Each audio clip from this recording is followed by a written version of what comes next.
दैविक भौतिक तापा, राम राज काहू नहीं व्यापा।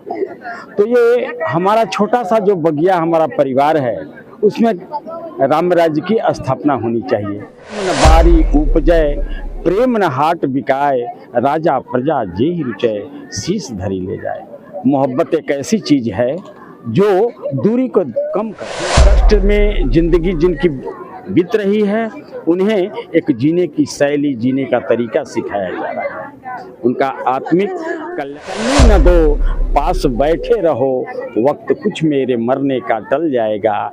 ये क्या कम है मसीहा के रहने से ही, मौत का भी इरादा बदल जाएगा। ऐसा होता है।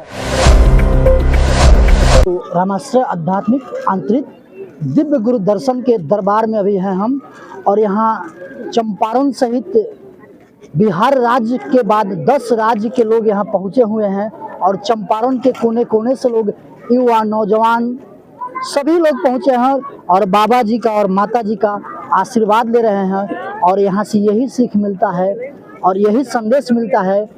आगे बाबा जी क्या कुछ कहेंगे, ये सब टीवी स्क्रीन पर मेरे बने रहिए और सुनिएगा। तुलसी बाबा तो स्पष्ट कहें कि ईश्वर अंश जीव अविनाशी, हम ईश्वर के ही सच्चे सपूत हैं। और है भी वाकई सत्य कि 3.5 हाथ के मंदिर में वो जो प्राण पखेरु निकल जाता है, तो इस शरीर का कोई महत्व नहीं होता है। हम शरीर को पहचानते हैं, इससे अलग आंतरिक क्रिया यहाँ कराई जाती है कि अपने उन सत्ता को पहचानो, उन सत्ता से कनेक्ट हो, और उस सत्ता से कनेक्ट होने की ही इल्म हमारे ब्रह्मलीन समर्थ गुरु कमला माता जी ने सिखाया। और प्रेम एक बूंद उसमें डाल दिए कि सबसे मोहब्बत करो, सबसे प्रेम करो, क्योंकि ये सब हम एक ही परिवार के हैं। ब्रह्मांड के जितने भी, संसार के जितने भी लोग हैं, सब एक ही परिवार के हैं। गैरियत की भावना नहीं होनी चाहिए। अयंग निजाह परो बेती, गणना लघु चेत साम। ये मेरा है, ये तेरा है का पाठ नहीं, यहाँ पाठ पढ़ाया जाता है कि सब कुछ जो कुछ है सब परमात्मा का है। कोई आदि शक्ति है जो हम सबों को नियंत्रित कर रहा है, उससे मोहब्बत करें। उन्होंने एक बहुत ही अच्छा गज़ल के 2 लाइन सुनाया था कभी, और जिसको मैं आइडल लेकर के, आदर्श लेकर के, कि तुम तसल्ली न दो, पास बैठे रहो, वक्त कुछ मेरे मरने का टल जाएगा। ये क्या कम है मसीहा के रहने से ही, मौत का भी इरादा बदल जाएगा। ऐसा होता है और हुआ भी है। जिस चीज़ को लेकर के मैं भी चल रहा हूँ, निर्गुण निराकार तो हैं ही, लेकिन सगुण साकार रूप में उन्हीं के तो रूप यहाँ सब पधारे हुए हैं।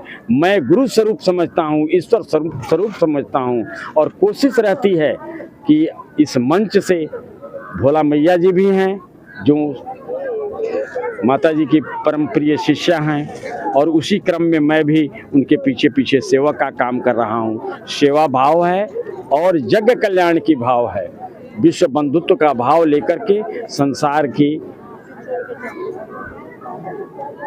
जो कष्ट में जिंदगी जिनकी बीत रही है, उन्हें एक जीने की शैली, जीने का तरीका सिखाया जा रहा है। उनका आत्मिक कल्याण किया जा रहा है, उनका बौद्धिक विकास किया जा रहा है। और मन जो हमारा आपका प्रदूषित हो गया है, जो कर्म नहीं करना चाहिए समाज में, आज हम वो भी कर्म कर रहे हैं। इसके प्रति हम संदेश देंगे कि अच्छे कर्म का फल अच्छा होता है, बुरे कर्म का फल बुरा होता है। कभी भी बुरा कर्म करके हम अच्छा सुख की प्राप्ति नहीं कर सकते हैं। तो हम घर गृहस्थी में रह करके भी परमपिता परमेश्वर का आशीर्वचन प्राप्त कर सकते हैं। यहाँ तक कि हम सभी साक्षात्कार भी कर सकते हैं। वो सत्ता है, वो शक्तियाँ हैं, वो हैं तब हम हैं। ये संसारवाद है।